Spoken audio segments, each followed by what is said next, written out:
Welcome everybody, this is RosseGabe with my first video on Rebel Inc. Now I noticed that not a lot of YouTubers have played this game, and so I very much enjoy it, so I thought I'd give it a go. And I mean recording wise, I've already played through the game, but I'm going to play through the game as if I hadn't before. And the thing about this game that's really cool is the only thing that changes are the things called governors and special objectives throughout the maps. And so random events will happen. But Saffron Fields, an insurgent threat from the mountains in the northeast. I can't read that because my recording bar is in the way. Wait.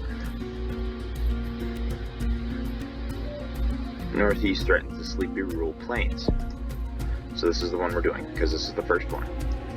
And in this, you have governors. And we are going to start with the civil servant, because that's what you start with. And you have to play each time, you have to succeed each time to unlock a new advisor. So if you're starting a new game, you will start with 0 advisors. So here we go. I'm going to go on normal.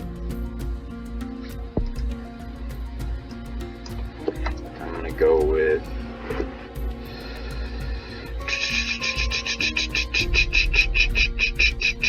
what should I name it?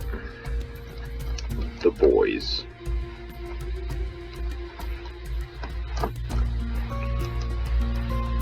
Start game. So your goal in this is this: an invasion over combat forces have been withdrawn. Despite initial hopes of change, the region is unstable and the population feels neglected. The boys must stabilize the region. The local government is asked to lead an operation to stabilize the region. If you have full responsibility for also the civilian and military manners. I gotta set up my HQ. This game is a lot like Plague Inc, but there's a lot of different things that you gotta deal with. So, some place to start is always good to start in some place that has a large choke point advantage. So, the insurgents cannot cross rivers, and this is a high population area, so which means it's less likely for insurgents to start here because my HQ is here, my headquarters, and this gives me a boost in building infrastructure and in military manners on and around it. So here, if I put troops here, here, or here, I can get support from my headquarters to help my troops defeat the insurgents. And this is what my headquarters looks like. And you have your support level, your corruption risk, and your inflation. So first thing I like to do is buy all 3 of these, because this opens up your branches, so you don't have to buy it later, and it helps. And another thing I like to do is right here, development of bank, and this, because this will increase the speed in which you're able to make money, essentially. And I like to get anti-corruption and district representatives, so I can observe quicker, and so I can not get corrupted as fast. And as you can see, with just that purpose, I'm already at 21% corruption, and it's not going down. And corruption tanks your reputation in the long run. If you guys want to read all these, go ahead and pause the video.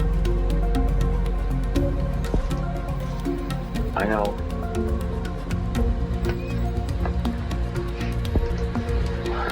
You need local intel. And then you go here, buy this. Now, corruption is one of those things that if you don't do it quick, it'll bite you in the long run. Because it slowly takes away your reputation. And if this hits 0, you lose.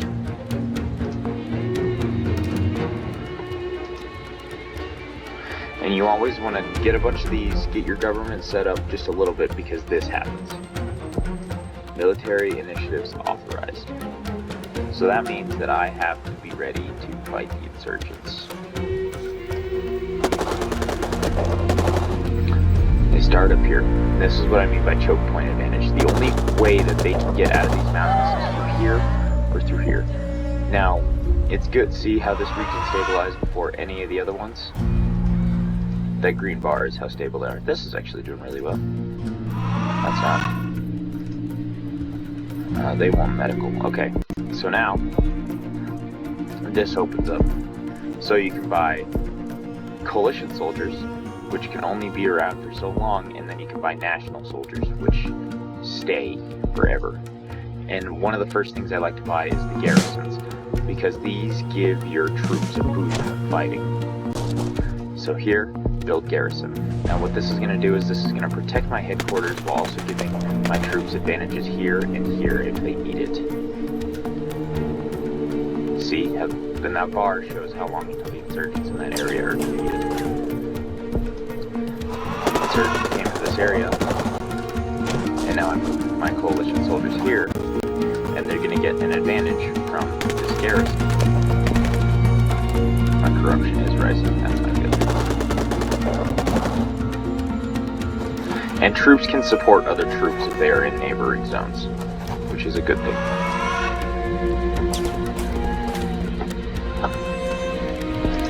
I know they're escaping. It's okay.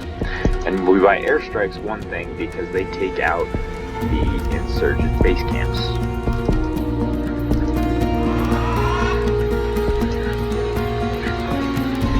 My national soldiers are almost trained.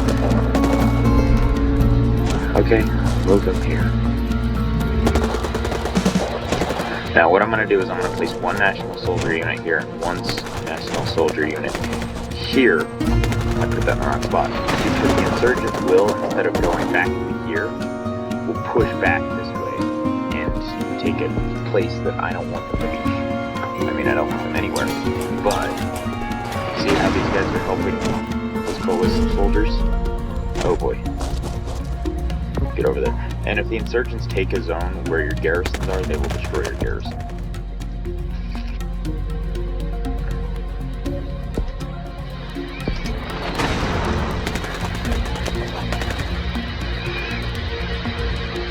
And they will destroy the garrison even if your troops are there. Sometimes. Ooh, yes. More zones are getting stabilized. Here, anti-corruption. Now a lot of this, as you will see, is anti-corruption, because that will just slowly eat, it still is eating away at my reputation. And soon I'm going to have to buy more national soldiers.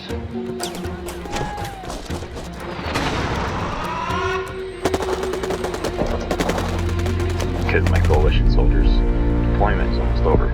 So we go here, buy another one, and as you can see, it unlocks national soldier strength upgrades. But for right now, we need this. And what that does, that unlocks all of these, which unlocks voting, which gives you reputation, and you can basically buy reputation over time.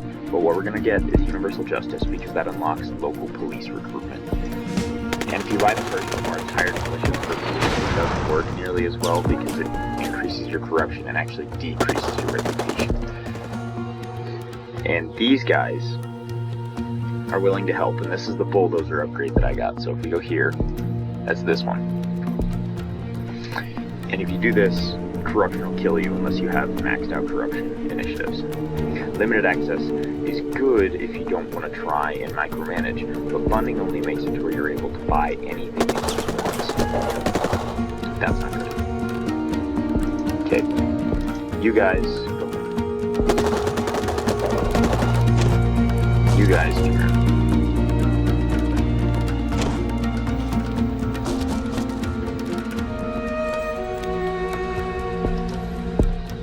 And this is where I do this and this.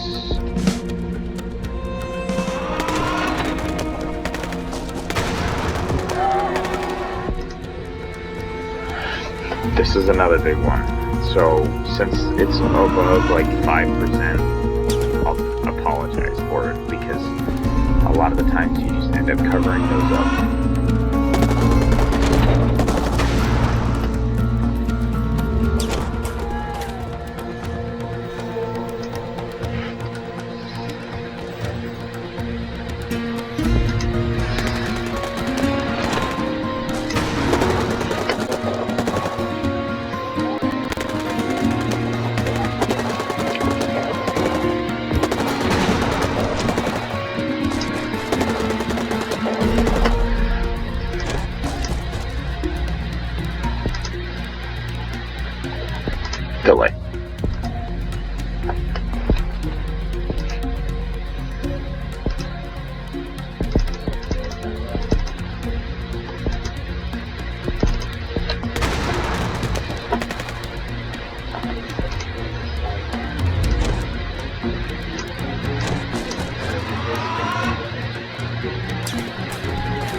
I know I'm being quiet. And this is why I bought that handshaking bonus, because I can subtly decrease the enemy.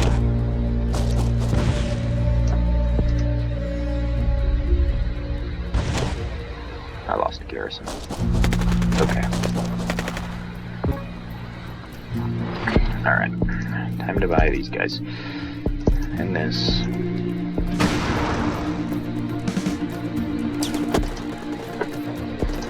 Send them home.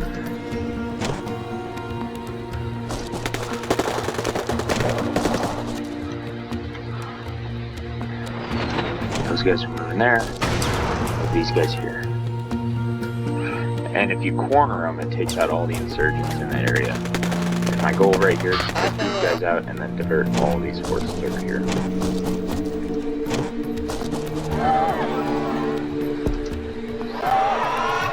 There we go. And as you stabilize them, it increases your reputation.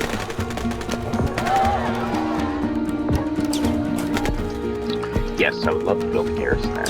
And so now I have choke points. So I can use 2 garrisons and I am able to hold down this entire area using just 2 types of troops.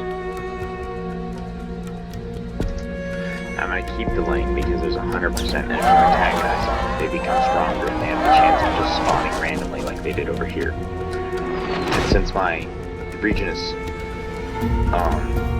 getting supported really quickly and stabilizing, I'm not going to buy nearly as many of these. Now the reason I'm buying these is this makes it to where the insurgents are less likely to spawn in minority stable zones. These police ones. I'm going to leave this one for now. I'm going to buy drones. And what this is going to do is this is going to point out insurgent camps for me.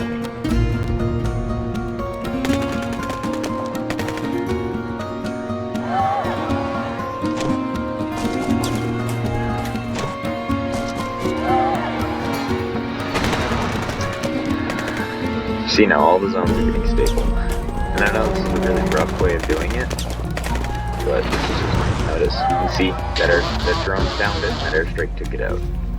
Okay. There we go. Less than 1% chance. Negotiations will begin. And you get the peace bar on the right hand side, and then from here on out you get tons of notifications for the peace deals. It's painful, not gonna lie. Refugee crisis reaches its breaking point. War is continuing to displace many of the people from their home, and tensions of the refugee camp in Epitanga are reaching a critical point. What will the boys do? Pay off. See, these. I always pick the gain reputation ones.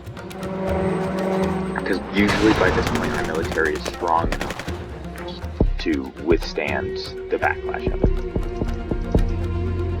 I say that as in losing money. And this helps a lot in strategic communications. And I'm also going to buy this.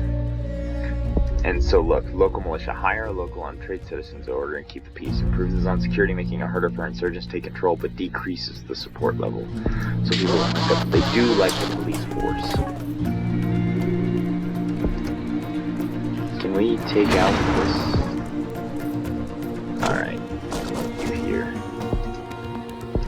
I'll send you home. And cover up. That didn't happen.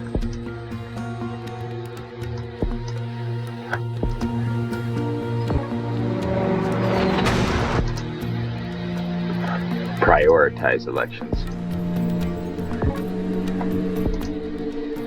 Keep the rules unchanged.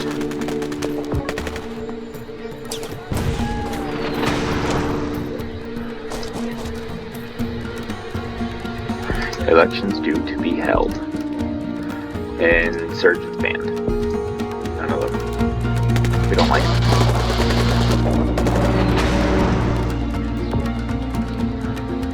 There's only 17 of them, guys. And this will keep from the accidental citizens dying. Yes, build garrison.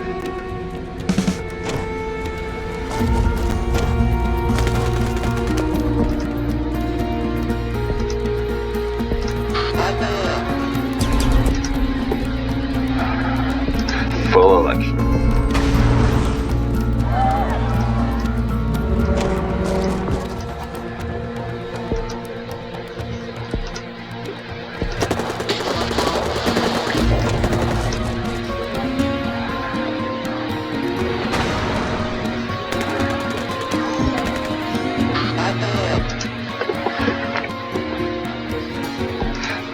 Try it. Nice. Now the insurgents have way lower capability. Okay, now we go here. These very much increase corruption, but help with support a lot. These do less of both, but help you gain money more or less. And these help with just basic, I guess. I agree to peace deal. You usually want to do this as quick as possible, but it tanks your reputation. But as long as you don't hit 0, you win.